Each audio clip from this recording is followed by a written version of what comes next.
Welcome to Drunk Bible Study. This show's mission is to read every single word of the greatest story ever told. A warning to our listeners, the hosts of this show are sinners, but they're doing their best. There will be drinking and there may be some swears. They did say they'd try to keep it clean, but I wouldn't put my money on it.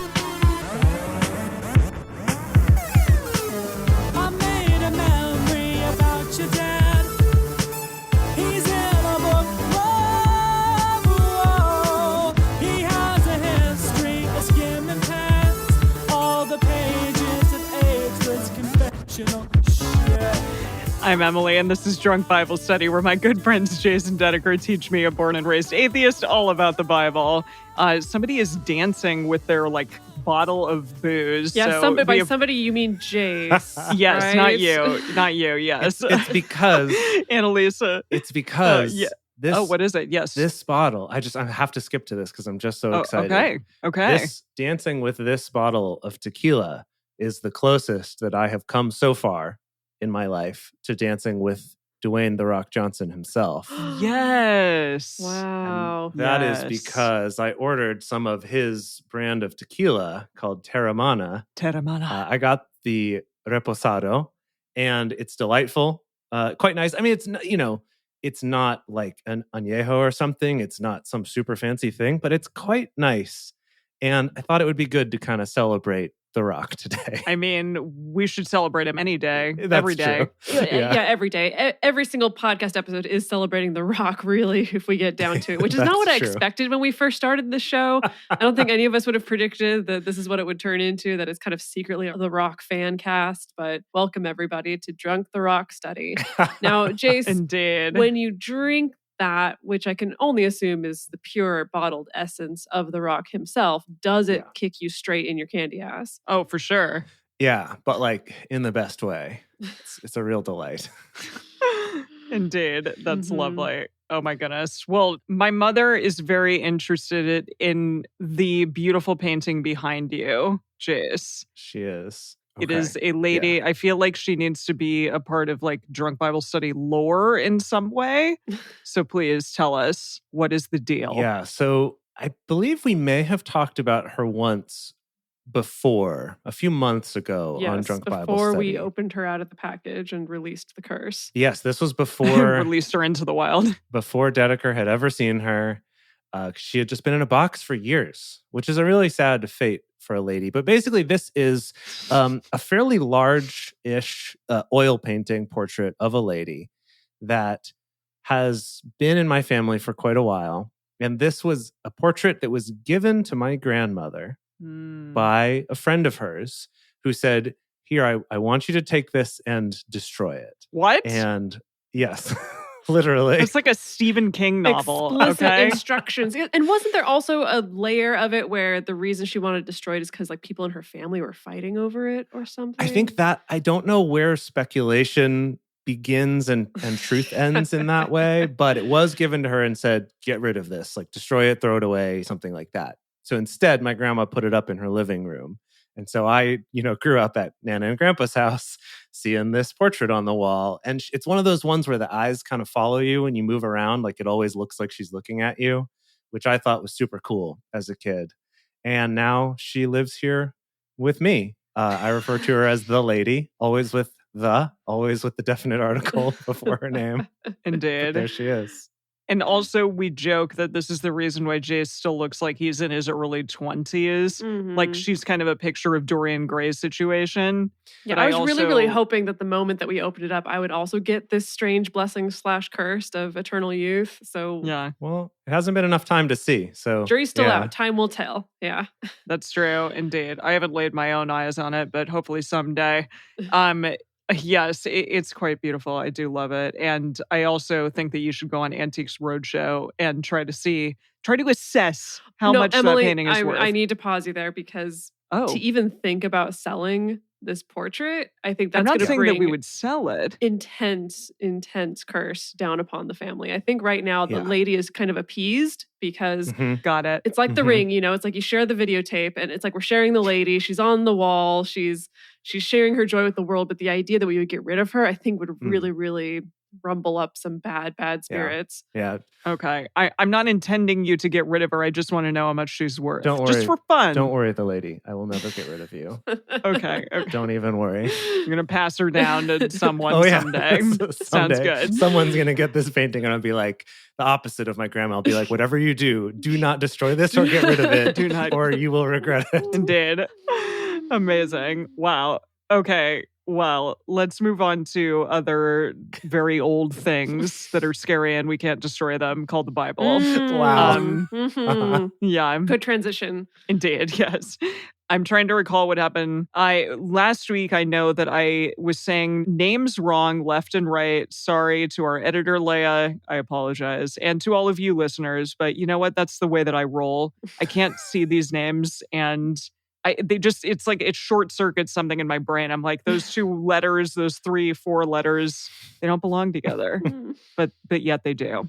So besides that, let's see.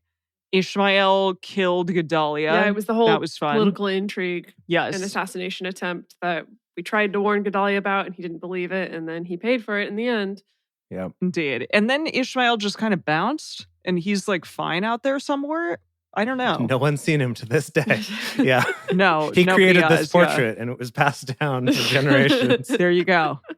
There you go. Exactly. And then besides that, I don't know, like usual stuff, Babylon is conquering people. Well, Jeremiah is happening. Predicted that Babylon is going to conquer Egypt, so we can't go to Egypt. And so he's telling people, don't go to Egypt. Yes. Yahweh's saying, don't go to Egypt. But they're like, screw you, we're going to Egypt anyway. Yeah. That was kind of where we left off, is we're going to Egypt and you're coming with us and you're going to like it. It's going to be bad news, I'm assuming. The theme of Jeremiah is just Jeremiah being like, whatever you do this or don't do that. And they do the opposite always. Yep. Yeah. Poor Jeremiah.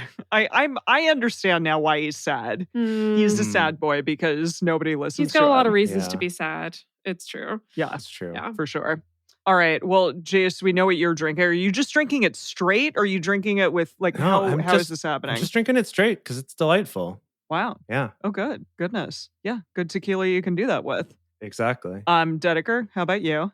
I'm having a nice Southwest Sour from Colonial Brewing Company, which on the can claims to be a fresh and vibrant cleanser, which makes me think I should be putting it on my face. But it's nice. I love a good sour beer.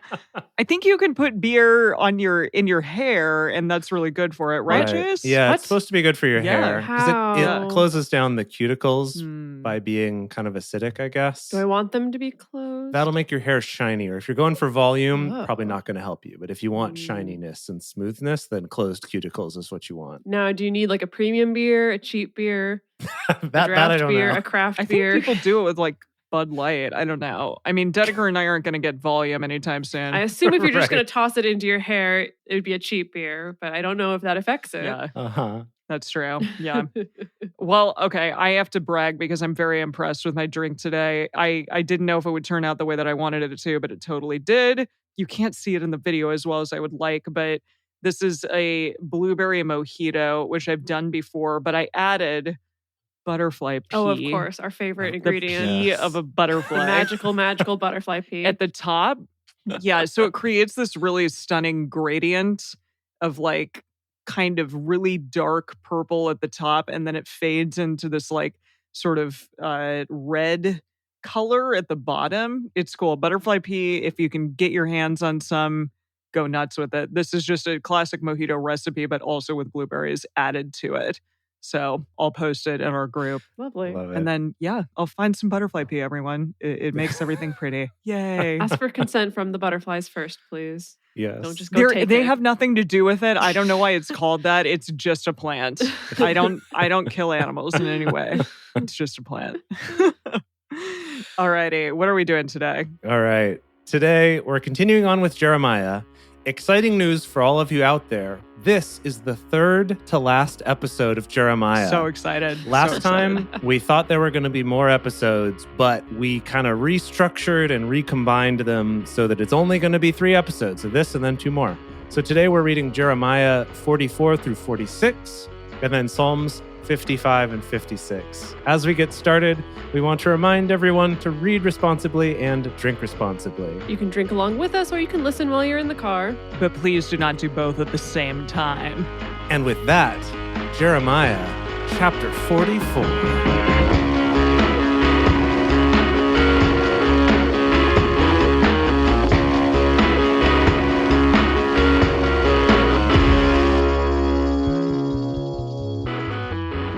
The word came to Jeremiah concerning all the Jews who lived in the land of Egypt, who lived at Migdol and at Tapanes and at Memphis, Tapas. Tapanad and Memphis, and in the country of Pathros, saying, "Thus says Yahweh of hosts, the God of Israel, you have seen all the evil that I have brought on Jerusalem and their candy asses, and on all the cities of Judah. And behold, this day they are a desolation, and no man dwells therein. Because of their wickedness, which they have committed to provoke me to anger, and that they want to burn incense and to serve other gods." Sometimes I feel you're really channeling him today, Jace. You're like, this has turned me into the rock his tequila has. Clearly. This is also just sort of reminding me of my parents and like everyone else in their generation who is just like so upset by burning incense that it's like the thing that bad kids did or something like that. Is that a thing? Yeah, that's a thing. Yeah. Wait, among Christian parents or among boomer parents? Because my mom is Christian, but she started out as a hippie, and so incense. I was raised on Nag Champa. Yeah, she's also a boomer, but not. Yeah, but she's an incense boomer. Is that an archetype, an incense boomer? It is now. Yes, Oh definitely. man. Okay, so first entry in that dictionary, my mom. Okay, there's plenty others. An incense boomer. Check. Okay. Okay. They want to burn incense and to serve other gods that they didn't know, neither they nor you nor your fathers. However, I sent to you all my servants, the prophets, rising up early and sending them, saying, "Oh, don't do this abominable thing that I hate." But they didn't listen, nor inclined their ear to turn from their wickedness, to burn no incense to other gods. Therefore, my wrath and my anger was poured forth and was kindled in the cities of Judah and in the streets of Jerusalem, and they are wasted and desolate as it is this day.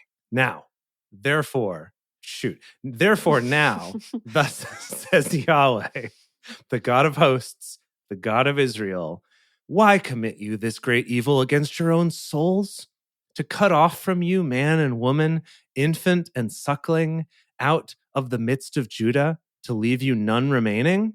And that you provoke me to anger with the works of your hands, burning incense to other gods in the land of Egypt, where you are gone to sojourn. Oh, okay. So are we establishing that, not only did they go to Egypt when he said, don't go to Egypt, but also, as it seems to be the case with Israelites, as soon as they get anywhere... They're just doing exactly the opposite. No, they're so desperate to have a God other than Yahweh that as soon as they get any exposure to other gods, they're like, yes, please. Oh my God, yes. That's really... Horus is an Egyptian god, right? Yes, Horus, take all my incense. You seem way more chill than Yahweh is. That's a fascinating observation. Like literally as soon as they can. Jeez. They're just like, everyone is an upgrade compared to Yahweh. Gosh. See, oh boy, wow. I think a lot of people would feel rough about you saying that. I know, I'm sure. but I'm speculating but as a non-Christian person ever. But yeah, I bet people would be upset. But that's fine. I mean, I hear you. I see you. Thank your you. Observation. I feel heard and seen. Thank you. Good. I actually learned a really cool word last night while I was reading some more of that Children of Baal book that I had started reading months ago and told you about. And then I just kind of didn't pick it back up. But you really are one of those people that just like can set something down and then 5 months later still pick it back up. Still committed to the joke. Yep. Exactly. I'm very impressed. Yeah. But I learned a word in it, which is monolatry. Monolatry, as opposed like to, we're familiar with monotheism and polytheism, right? So monotheism is a belief in just one God. Polytheism is a belief in and worship of many gods. Monolatry or monolatrism is that you believe other gods exist, but that you only worship one of them. And it's interesting that I was like, yeah. That's almost what this is. Right? That makes sense. Yeah. That's kind of more the story we're reading is not about monotheism, but about monolatry. And then there's also another word called henotheism. Henotheism, which is where you worship just one God, but that you don't deny that others can worship other gods with equal validity. See, there you So go. this is definitely the monolatry thing where it's like ours is the only good one, but the other ones are real or sort of real, but like we only worship the one versus like it's cool if you I've worship those. Heard of that because I feel like my remembering of history, especially when thinking about like the Greek pantheon and the Roman pantheon, is that you would have certain subsects that would break off, right? Where they're like, oh no, we're really devoted to Ares and he's the only one that we're gonna focus on. And the other gods exist, but we're super, super devoted to this one. So I guess that makes sense. Yeah. Anyway, Wow. fun trivia today on Drunk Bible Study. That's cool.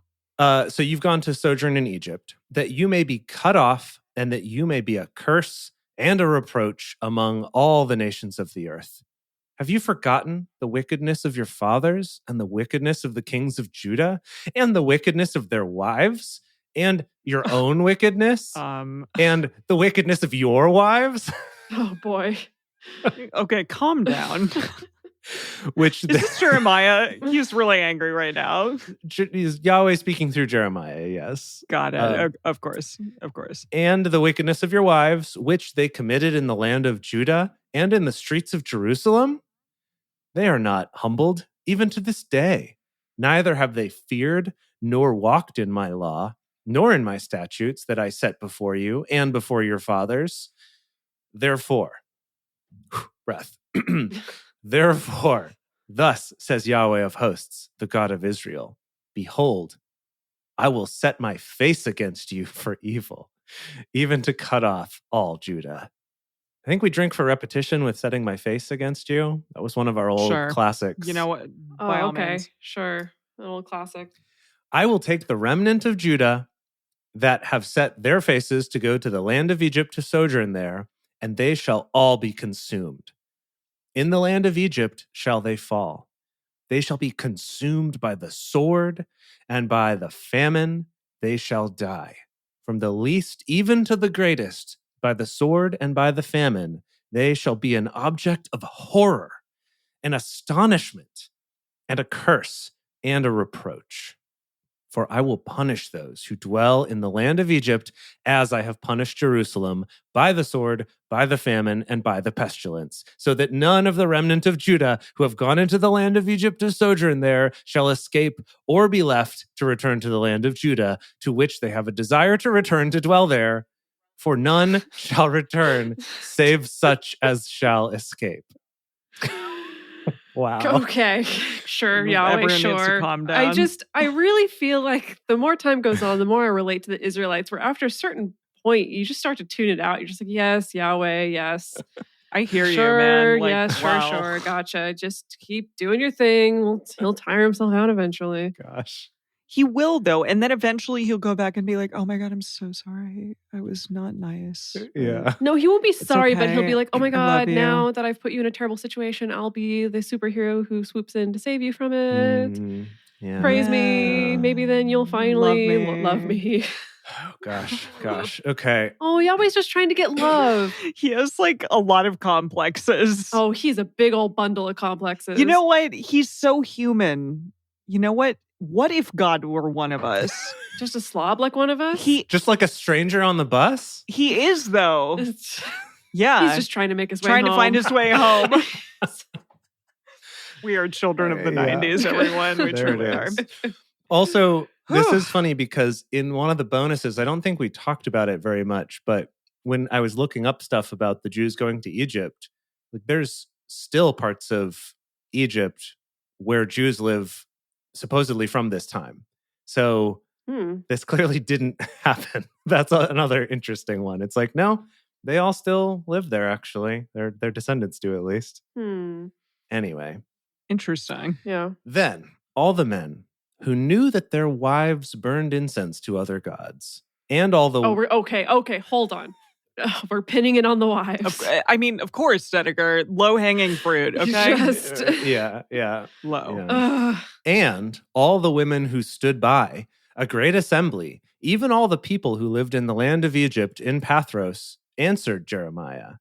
Oh, I see. This is the response. So this is all the men who knew their wives burned incense and all the women who were standing by in Egypt when they heard this. They answered Jeremiah, saying, as for the word that you have spoken to us in the name of Yahweh, we will not listen to you. Yep. But we will certainly perform every word that has gone forth out of your mouth to burn incense to the queen of the sky. Must be Beyonce, right? It's gotta be, right? Mm-hmm. And to pour... Wait, is Beyonce Lilith? No, she's not Lilith. Who's Lilith? No, she's Asherah. She's Asherah. Yeah. Have we cast Lilith? I don't know if we did. We haven't, because in this version of the Bible, Lilith hasn't actually... Yeah. Well, she was like referenced, but didn't really show up as a character. Yeah, exactly. A friend of mine recently who listens to this show is like, if I ever have a girl, I want to name her Lilith. Oh, I'm sure that they exist. Because of all of this lore. Yeah. I love it. Okay. Yeah. And to pour out drink offerings to her, as we have done, we and our fathers, our kings and our princes, in the city of Judah and in the streets of Jerusalem. For then we had plenty of food and were well and saw no evil. But since we left off burning incense to the queen of the sky and pouring out drink offerings to her, we have wanted all things and have been consumed by the sword and by the famine. When we burned incense to the queen of the sky and poured out drink offerings to her, did we make cakes to worship her and pour out drink offerings to her without our husbands? Did you? Did you? Did we? Cake. I don't know. Did you? I don't know. Okay, so then Jeremiah said to all the people, to the men and to the women, even to all the people who had given him who answer. What?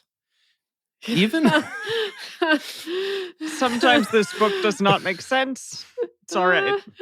Just, even to all the people who had given him who answer, saying.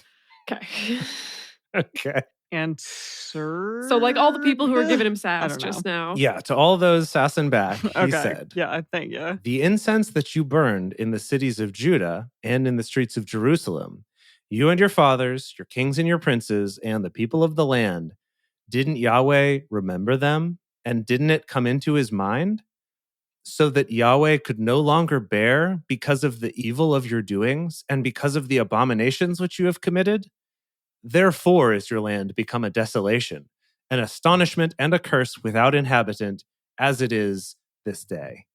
So I guess it's like you switched too late, I think. He's like, but he remembered that you had been doing that. And so I think that's what he's saying, right?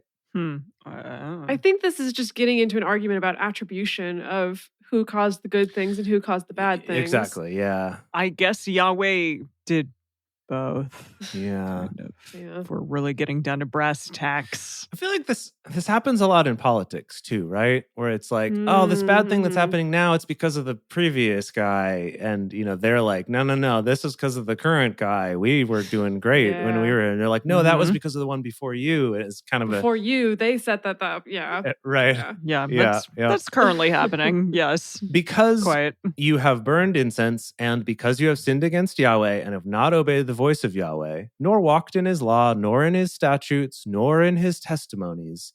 Therefore, this evil has happened to you, as it is this day. Moreover, Jeremiah said to all the people and to all the women, both people and women. Oh, wow. It's okay. Women aren't people. Don't worry. Yeah, we know that. So that's what you have to clarify. They're distinct over here. Okay. People, women. Hear the word of Yahweh, all Judah who are in the land of Egypt. Thus says Yahweh of hosts, the God of Israel, saying, you and your wives have both spoken with your mouths and with your hands have fulfilled it, saying, we will surely perform our vows that we have vowed to burn incense to the queen of the sky and to pour out drink offerings to her. Yeah. Establish then your vows and perform your vows. Therefore, hear the word of Yahweh, all Judah who dwell in the land of Egypt. Behold, I have sworn by my great name, says Yahweh, that my name shall no more be named in the mouth of any man of Judah in all the land of Egypt, saying, as the Lord Yahweh lives. So now he's like, don't even talk about me. Don't even say my name. Right. Just block me, because I don't even want you to think about me anymore, because you're I can't dead block to me. you for some reason. Right. I can't be the one to put up my own boundaries. You got to do it. Behold, I watch over them for evil and not for good. And all the men of Judah who are in the land of Egypt shall be consumed by the sword and by the famine until there be an end to them. Those who escape the sword shall return out of the land of Egypt and into the land of Judah, few in number. And all the remnants of Judah who have gone into the land of Egypt to sojourn there shall know these words shall stand, mine or theirs. This shall be the sign to you, says Yahweh, that I will punish you in this place, that you may know that my words shall surely stand against you for evil. Thus says Yahweh, behold, I will give Pharaoh Hophra, king of Egypt, into the hand of his enemies, and into the hand of those who seek his life, as I gave Zedekiah, king of Judah, into the hand of Nebuchadrezzar, king of Babylon, who was his enemy and sought his life. End of chapter. Wait, so the Pharaoh we're going to kill because Yahweh's making a point? Yeah, no, Yahweh's saying this is going to be the sign. Basically, the Pharaoh is going to be defeated, presumably by the Babylonians. I referenced this in the bonus episode last week, where there's a little bit of disagreement about, did Nebuchadnezzar actually defeat Egypt at this time? Historical records suggest it was a name of a different Pharaoh, actually, that Nebuchadnezzar fought with, versus Hophra was actually defeated by a different king. So yeah, it's a little bit right, muddy. Yeah, there's some mud out there. There's some mud. Yeah. Wait, did Jesus go to Egypt? Why are you asking, Emily? Because somebody in the chat said that they did. By they, I mean Jesus. Well, this is so far in the future, but Yeah, I mean, yes. In short, yes. Okay. But I don't want to get into explaining the whole story because we're going to get there. Yeah, don't worry yourself about it. Okay. Don't worry about it. Cool. I was thinking like Rome and Romans, but whatever. Okay. You know? Well, it didn't go to Rome, but oh, wait. It's the Romans were all up in literally everywhere else in the world. Yes. Got it. Thanks. Okay. The Romans came to them. They Okay. didn't have to go to the Romans. Right. Okay. Yes. But we won't get into that now. Yes. That's for later. That's for later on. Okay. John Michael's giving me spoilers, Yes, and that's okay. fine because I won't remember, but whoa, cool. Okay, I'm going to go on to chapter 45. Okay, do it. It's a baby. It's a baby chapter. The word that Jeremiah the prophet spoke to Baruch, the son of Neriah, when he wrote these word in a book Single word. at the mouth of Jeremiah. Wow, those prepositions were just all over the place. Okay. Baruch is Tom Holland, right? He's the scribe? Yes. Okay, great. Yes. He's really eager and he's really excited right now. He's a nice, sweet little boy, but also has a little bit of sass. He's got a little bit of a salty mouth, as we established in the past. It's good. When he wrote these word in a book at the mouth of Jeremiah, in the 4th year of Jehoiakim the son of Josiah, king of Judah, saying, Thus says Yahweh, the God of Israel, to you, Baruch. Whoa. Straight to you. This is big. To me? Whoa. This is big. You Yahweh speaking through Jeremiah. Hold on. Directly to Baruch. Is this the same Baruch though? Because here we got the clarification, it's Baruch, the son of Neriah. And I feel like before when we talked about Baruch being the scribe, he didn't get the great honor of us knowing whose son he was. Let's look that up for the bonus. Okay, well, I'm just going to read this. Thus says Yahweh, the God of Israel, to you, Baruch, you did say, Woe is me now, for Yahweh has added sorrow to my pain. I am weary with my groaning, and I find no rest. Thus shall you tell him. Thus says Yahweh, Behold, that which I have built will I break down, and that which I have planted I will pluck up, in the whole land. Seek you great things for yourself? Don't seek them. For behold, I will bring evil on all flesh, says Yahweh, but your life will I give to you for a prey in all places where you go. I hope that I'm understanding this correctly, that this is a good thing that he's telling Baruch, don't worry, I got your back. I'm going to give your life as a, or is it you're going to be stressed? I think I'm he's confused. saying, look, it's going to be bad, but you'll be Uh-huh. okay. I think What that's... does Eugene say? Well, let me tell you first of all. Yeah, we haven't consulted Jeannie. First of all, Baruch ben Neriah is the same Baruch. Same so this Baruch. is still Tom Okay. Holland, so don't even worry Okay. about it. Don't even worry about it. Good. Yeah. I was like, that would be really ironic if they found yet another Baruch to be the scribe of Jeremiah at this particular moment in time. So once I get past all of the like intro stuff, God is basically saying, okay, here, so verses 4 and 5, God says, look around. What I've built, I'm about to wreck. And what I've planted, I'm about to rip up. And I'm doing it everywhere, all over the whole earth.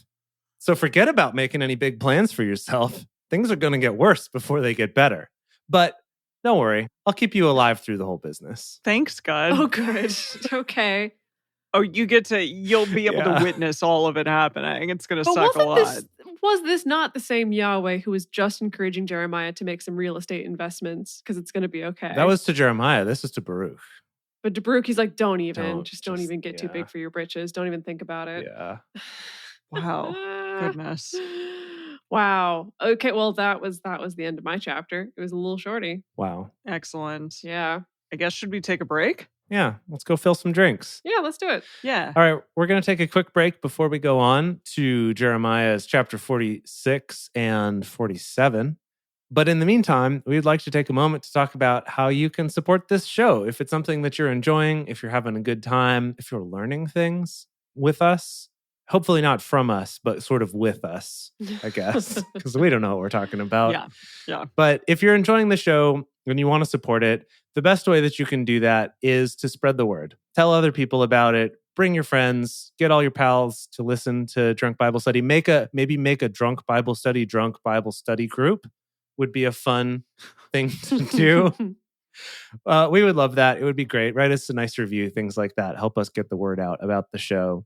Also, if you're able to contribute financially and you want some fun little bonus things, we have a Patreon at patreon.com/drunkbiblestudy.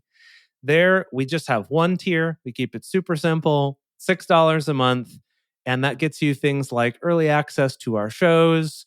You get a personal toast on the show when you join. And then Emily posts her cocktail recipes on there. It's a fun time. We would love to have you be part of that.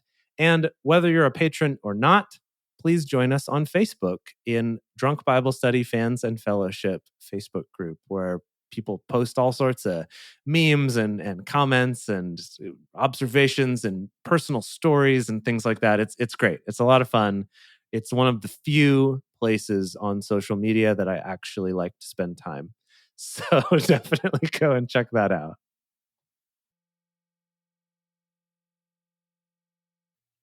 And we're back, and it's on to Jeremiah 46. Here we go. The word of Yahweh which came to Jeremiah the prophet concerning the nations of Egypt, concerning the army of Pharaoh Necho. Necho. Kind of looks like Necho. Like Necho. I call him Necho. Yeah, I love it. Pharaoh Necho. Played by a cat. Yeah. He's a cat, which is understandable considering Egypt. It works. Pharaoh Necho, king of Egypt, which was by the river Euphrates in Carchemish, which Nebuchadrezzar, king of Babylon, struck in the 4th year of Jehoiakim, the son of Josiah, king of Judah. I knew all those names, but good thing, because that was a lot of names at once. Prepare you the buckler and shield, and draw near to battle. Harness the horses and get up, you horsemen, and stand forth with your helmets. Furbish the spears, put on the coats of mail. Why have I seen it? They are dismayed and are turned backward, and their mighty ones are beaten down and have fled apace. And don't look back. Terror is on every side, says Yahweh. Don't let the swift flee away, nor the mighty man escape.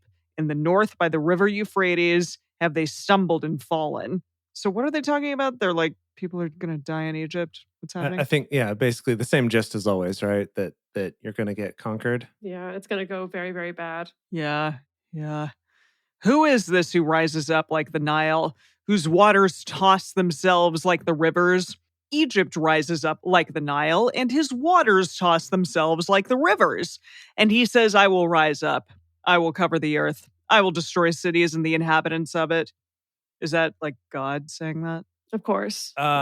Wait, is this God? I think this is... I don't know. I think Jeremiah. he's talking about Nebuchadnezzar saying this. Oh, okay. Or Nebuchadnezzar. Nebuchadnezzar. Yeah.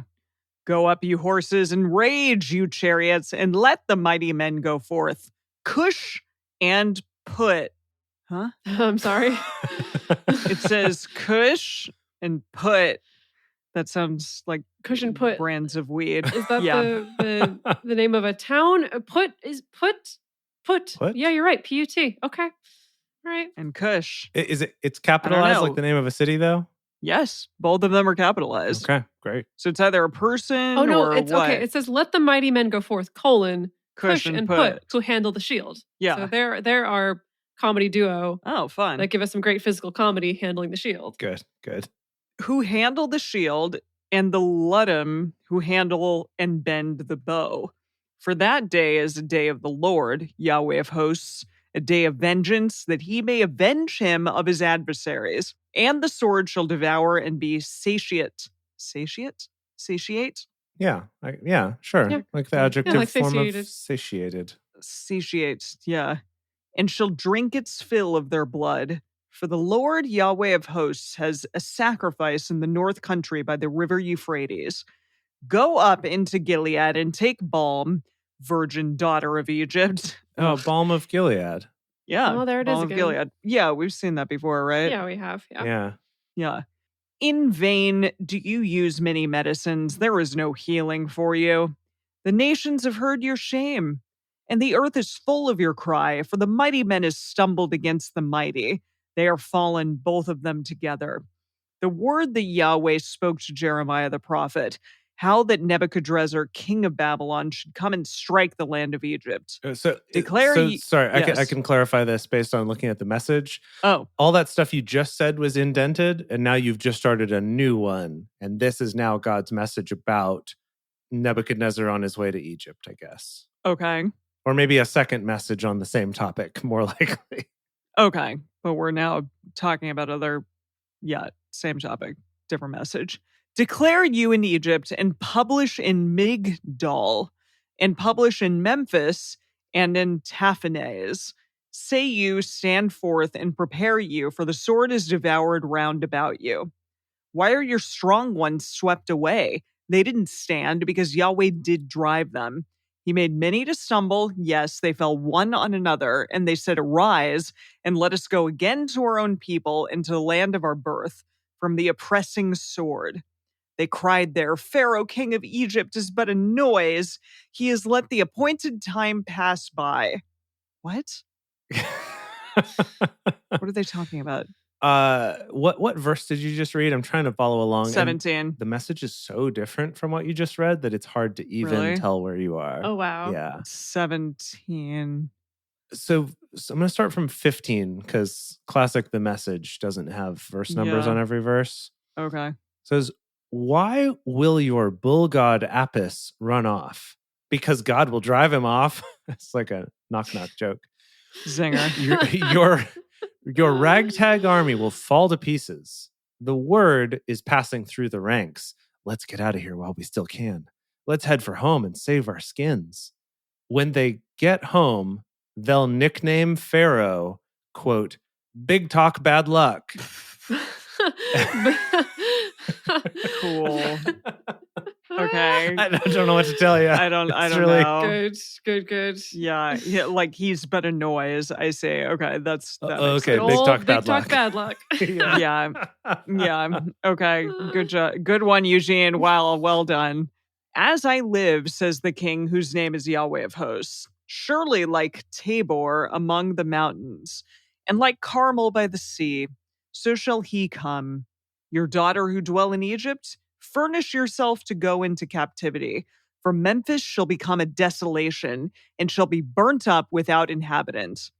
Egypt is a very beautiful heifer. like a heifer that's going to be slaughtered. Is that what he's setting up here? Sadly, I think. Yes. I think he's negging Egypt.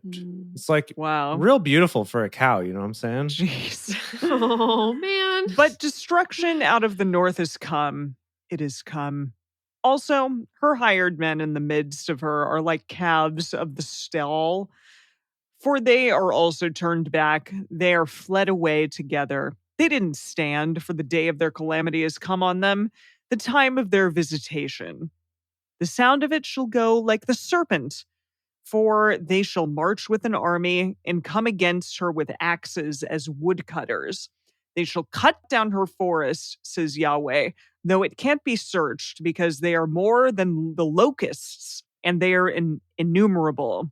The daughter of Egypt shall be disappointed. She shall be delivered into the hands of the people of the north. Is this all speculation at this point, or like he's prophesying? Prophesying, yeah, for sure. Yeah. For sure. Okay. And that was the end of the prophecy, which you just finished there. All right. Now we've unindented, and now we're back to other stuff. I guess we're going to set up a new prophecy. Classic. Yahweh of hosts, the God of Israel, says, Behold, I will punish Ammon of No, N-O, and Pharaoh and Egypt with her gods, and her kings, even Pharaoh, and those who trust in him. And I will deliver them into the hand of those who seek their lives, and into the hand of Nebuchadrezzar, king of Babylon, and into the hand of his servants, and afterwards it shall be inhabited, as in the days of old, says Yahweh. But don't be afraid, you, Jacob, my servant.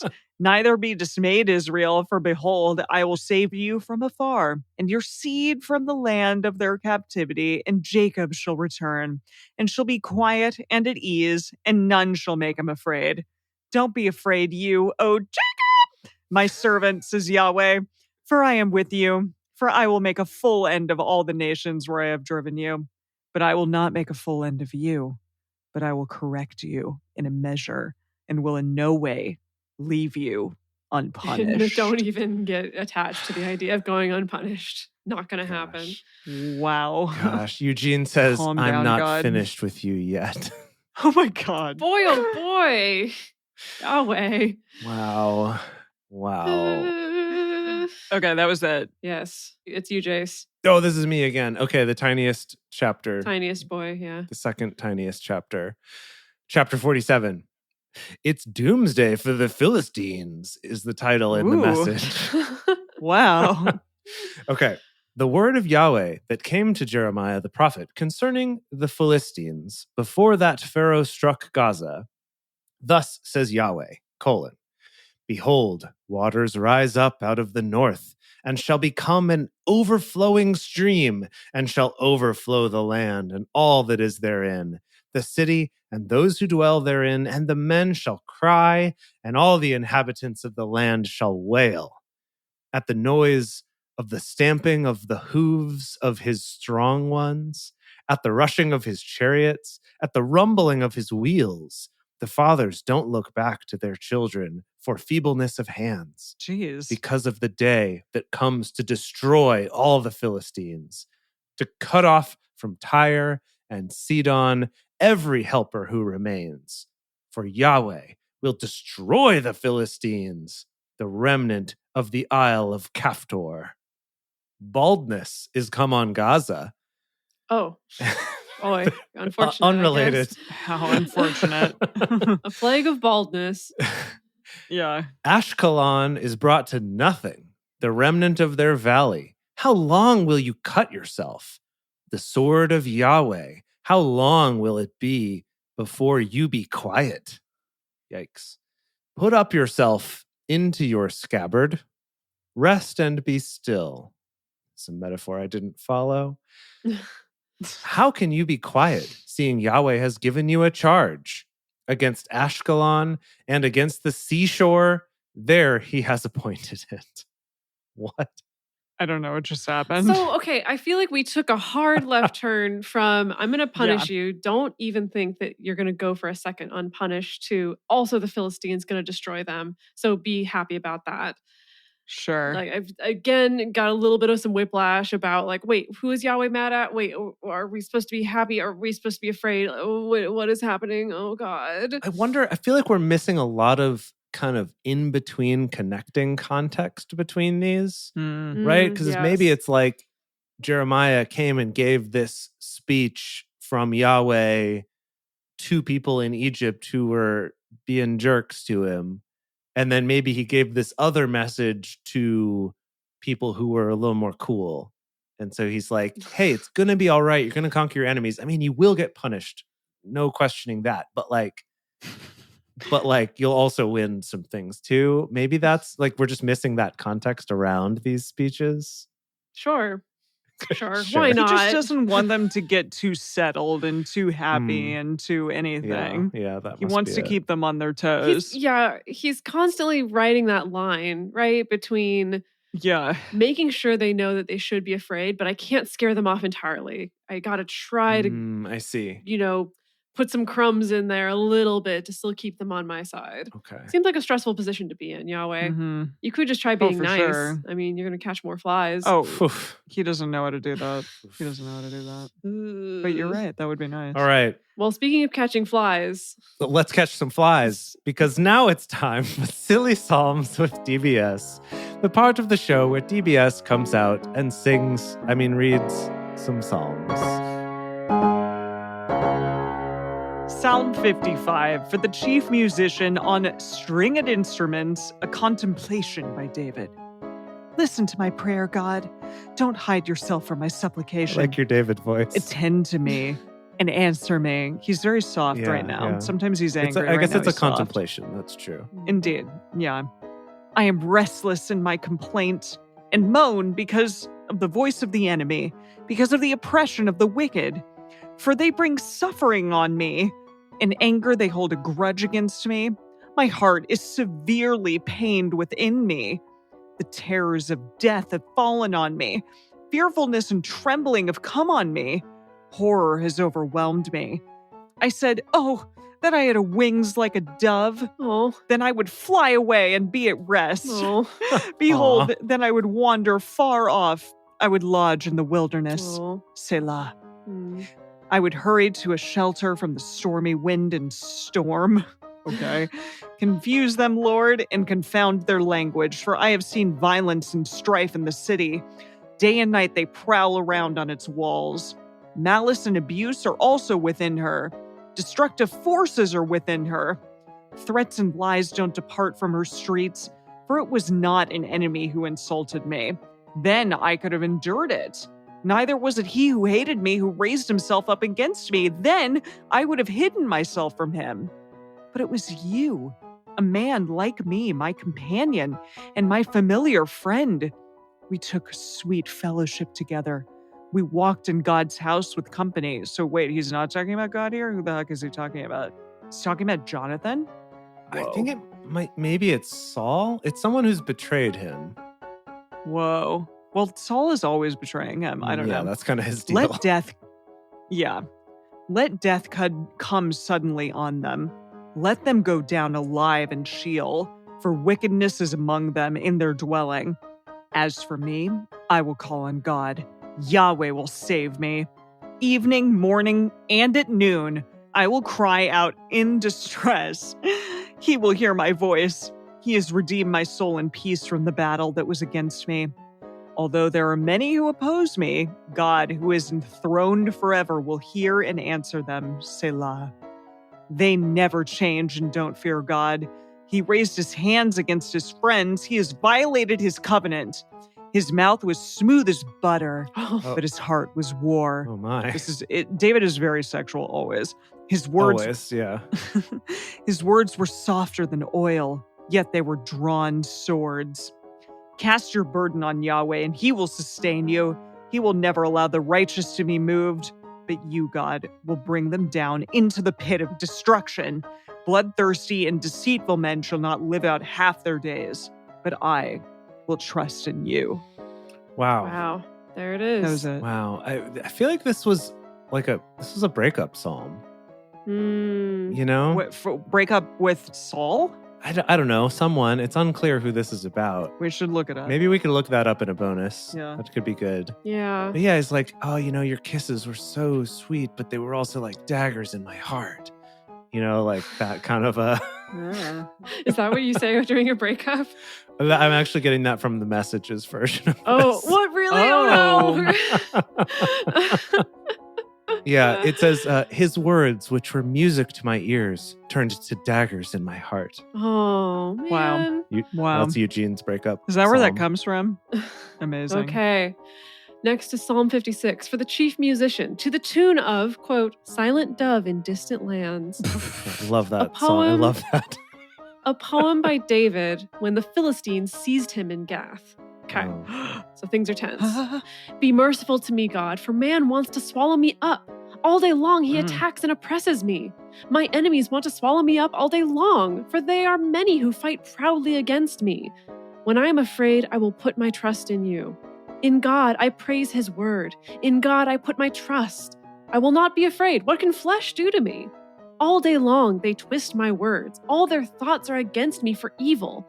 They conspire and lurk, watching my steps. They are eager to take my life? Shall they escape by iniquity? In anger, cast down the peoples, God. You count my wanderings. You put my tears into your container. Weird. Aren't they? What does that mean? Aren't they in your book? Then my enemies shall turn back in the day that I call. I know this, that God is for me. In God, I will praise his word. In Yahweh, I will praise his word. I have put my trust in God. I will not be afraid. What can man do to me? Your vows are on me, God. I will give thank offerings to you. For you have delivered my soul from death and prevented my feet from falling, that I may walk before God in the light of the living. Wow. Beautiful. David's having a rough time. I can appreciate, though, I thought for sure, knowing the context that, like, this is when he's, what was it? It was when the Philistines seized him. I thought for sure it was going to be like, God, my enemies, they're terrible. Don't let them hurt me. I am so good. But no, he's genuinely sad and but scared. I appreciate he's at least trying to pump himself up. He's like, no. Yeah. Flesh can't hurt me. It's Yeah. fine. God's got my back. No worries. Yeah. God's got That's kind of nice. What a nice boy. Nice for David. Yeah. He's What a nice boy. this David. Yeah. Yeah. Beautiful. Yeah. Gosh. Okay, folks. What a journey we've been on. Indeed. And we just have Indeed. 2 more episodes of Jeremiah Wow, left. so close. Wow. So Yeah. close. I'm really excited. And the quiz. That's It's going to awesome. be great. Oh my gosh. It's going to be I'm so tough. scared. It's going to be really tough. And then what is after this? We have to decide that. I'm pretty sure we're going to go on to the next prophet, the next major prophet, who's the next major prophet? I thought you had this answer prepared, Jace. You. No, I really didn't. I didn't expect Emily to ask me this. Well, we're going in the Jewish order, right? Yes, right now. Yes. Let's see. According to this, I think next might be Lamentations. Boy. Which sounds like a real upper of a book. Yeah.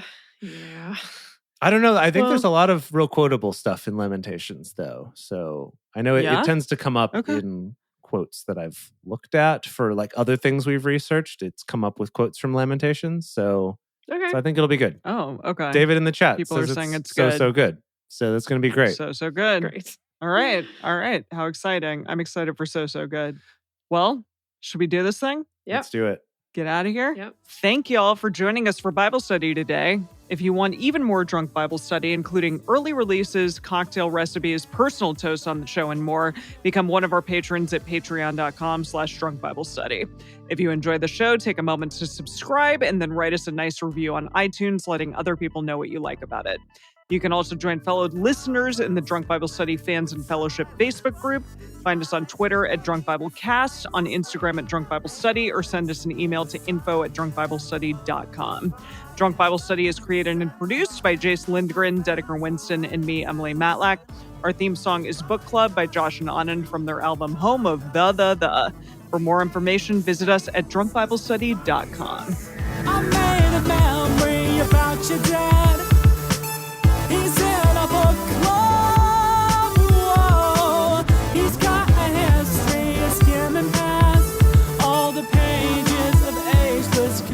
emotional shit.